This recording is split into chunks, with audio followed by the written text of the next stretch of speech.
to MacoAvell. Here, we will guide you how you can apply denim effect on your wall. We will be using mahogany red and fire gold crystal overlay for this tutorial.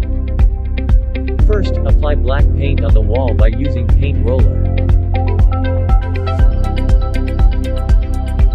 Make sure your paint fully dry before start applying crystal overlay. Remember to shake well before use.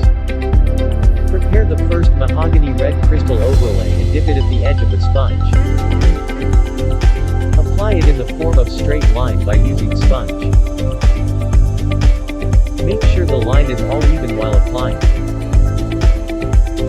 Let it dry for 2 hours. Prepare fire gold crystal overlay and apply it by using the same method.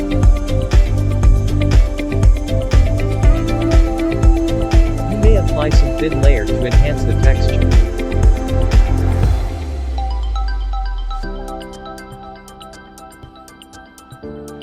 Let it dry for 2 hours.